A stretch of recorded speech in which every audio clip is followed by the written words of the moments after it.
Welcome to our brand new series on political philosophy and leadership.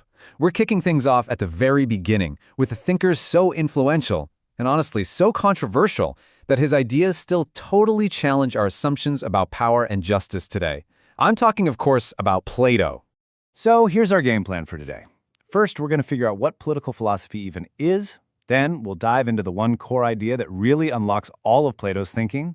From there, we'll build his ideal state from the ground up, meet its very unique kind of ruler, and see how this powerful story about a ship reveals his deepest fears about democracy. And then we'll wrap up by looking at his incredible legacy.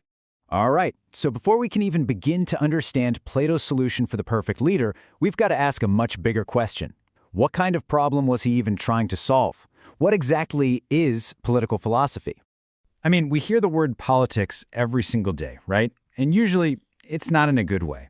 But when you strip it all down, it's really just the process of figuring out how we're all going to live together.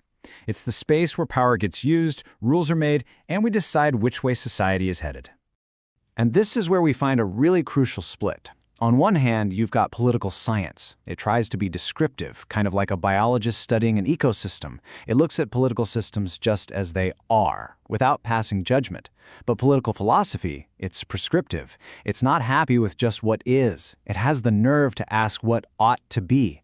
It's this bold, ambitious search for justice and the best possible way for us to live together. And that search forces us to grapple with the biggest questions imaginable. Stuff like, what even is justice? Why should we listen to the government? Can we ever actually build a perfect society? These aren't just academic puzzles. The answers we choose literally shape the world we live in. And maybe no one in history went after those answers with more intensity than Plato. Okay, let's turn to the man himself. To really get Plato's political ideas, we have to start with his metaphysics, which is just a fancy way of saying his theory of what's truly real. For him, you couldn't build a just state without first understanding the universe itself. And you've got to remember, he was living in a time of complete chaos. There was a horrible war, and his mentor, Socrates, was actually executed by a democratic vote. That trauma really fueled his search for some kind of perfect, stable order, something far away from the messy whims of the crowd. So here it is, Plato's most fundamental belief. There are two realities. The physical world we see and touch every day, he saw it as a world of flawed, changing copies, basically shadows on a cave wall. The true reality, he argued, exists in a higher, non-physical place, the world of ideas, or forms. This is where the perfect blueprints for everything exist, the idea of perfect justice, perfect beauty, perfect goodness. And this right here, this is the key that unlocks his entire political project. Plato believed that if you want to create a good and just society here on Earth, the leader absolutely must first understand that perfect blueprint of justice from the world of ideas. Everything else is just moving shadows around. So, okay, if a perfect blueprint for justice actually exists, how in the world do you build a state based on it?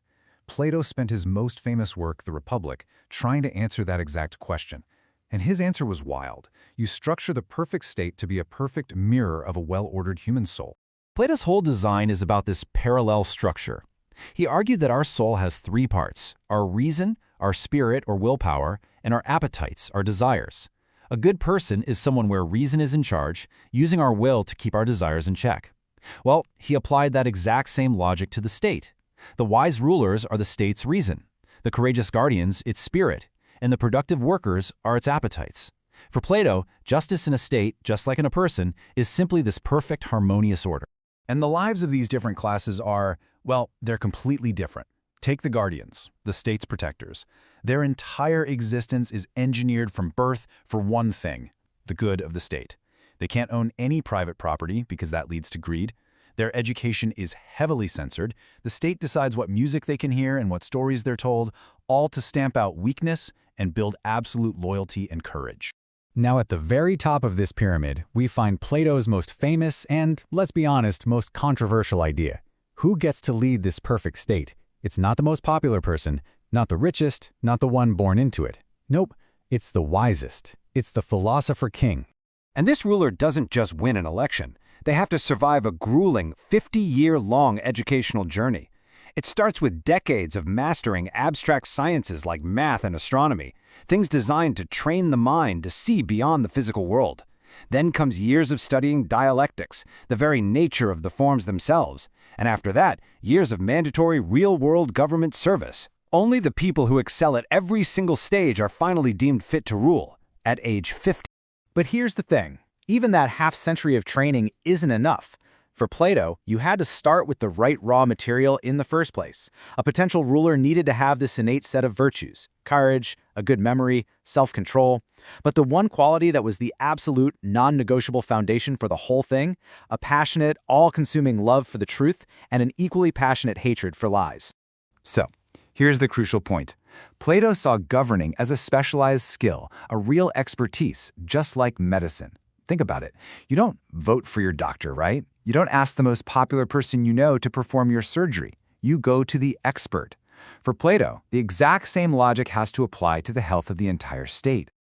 To really drive this point home, to show the disastrous consequences of choosing popularity over actual expertise, Plato tells one of the most famous stories in all of philosophy, the allegory of the ship of state. Okay, so picture this. There's a ship, and that ship is the state.